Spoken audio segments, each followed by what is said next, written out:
Assalamualaikum warahmatullahi wabarakatuh. Perkenalkan, nama saya Jerry Kurniawan dengan NPM 418221001 dari Teknik Elektro Universitas Widyatama.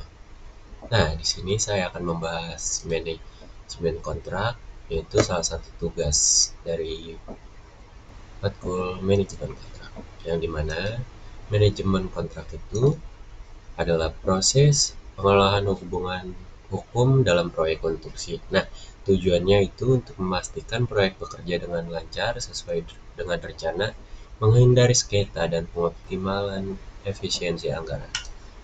Nah, yang dimana sejarahnya itu manajemen kontrak dalam bidang konstruksi memiliki sejarah panjang yang bekerja seiring dengan kemajuan teknologi, hukum, dan metode konstruksi.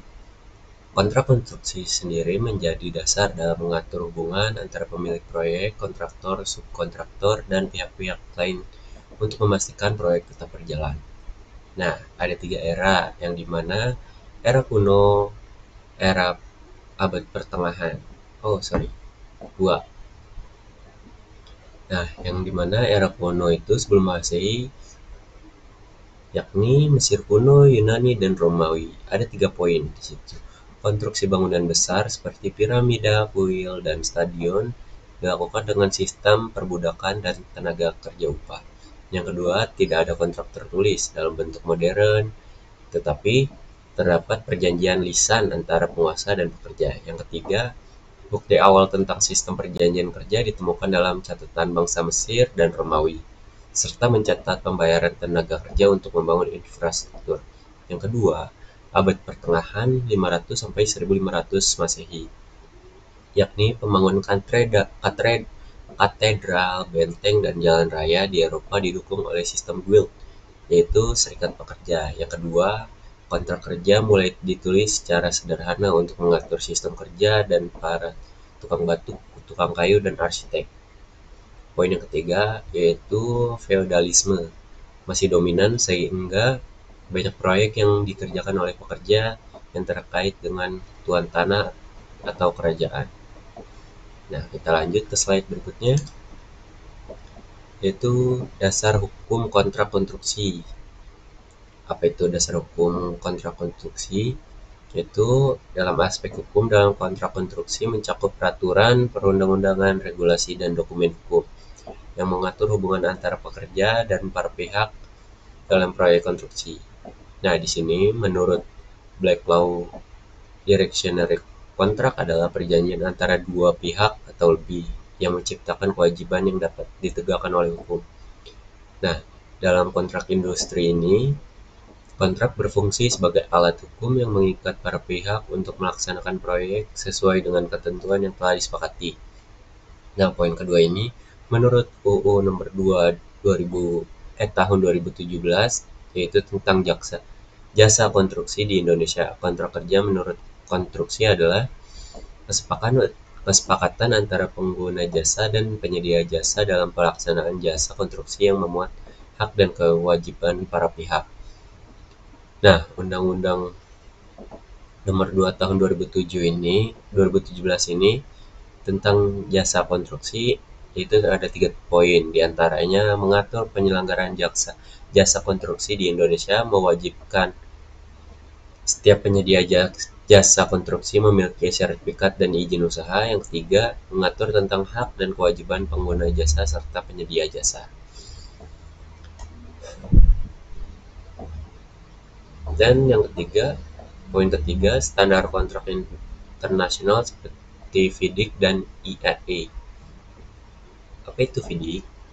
FIDIC adalah International Federation of Consulting Engineers, digunakan dalam kontrak konstruksi internasional. Contoh FIDIC Gradebook untuk kontrak Design, Bid, and Build. Apa itu AA? American Institute of Architects, yaitu digunakan untuk dalam proyek konstruksi di Amerika Serikat.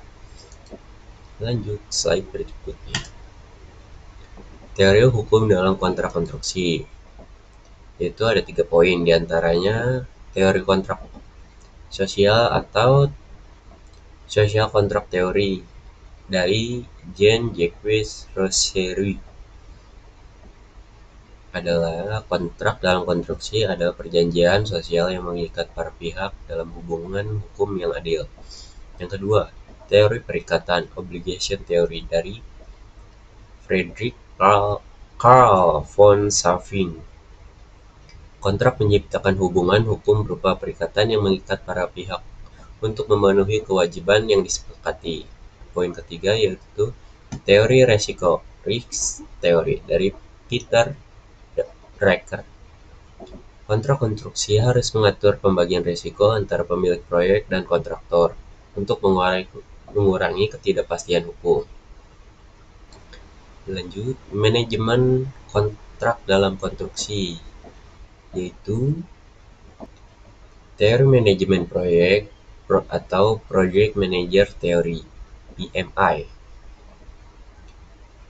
Project Management Institute mengatur perencanaan, pelaksanaan, dan pengadilan proyek berbasis kontrak untuk mencapai efisiensi kerja.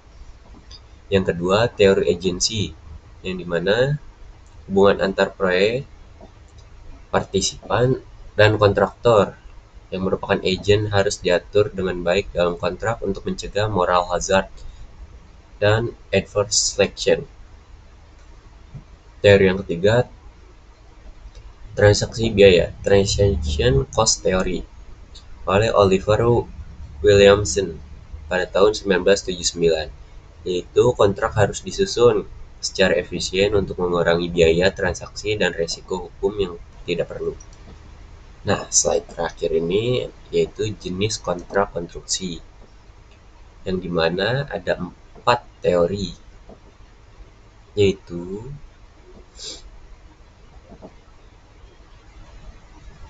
kontrak lump sum, nilai kontrak tetap dan tidak berubah meskipun ada kenaikan harga bahan atau material. Contoh kontrak pembangunan sekolah dengan anggaran 50 miliar tidak bisa dinegosiasi.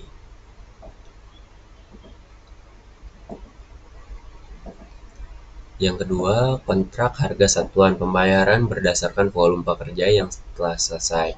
Contoh, kontrak pembangunan jalan tol di mana pembayaran dihitung berdasar panjang jalan yang sudah selesai.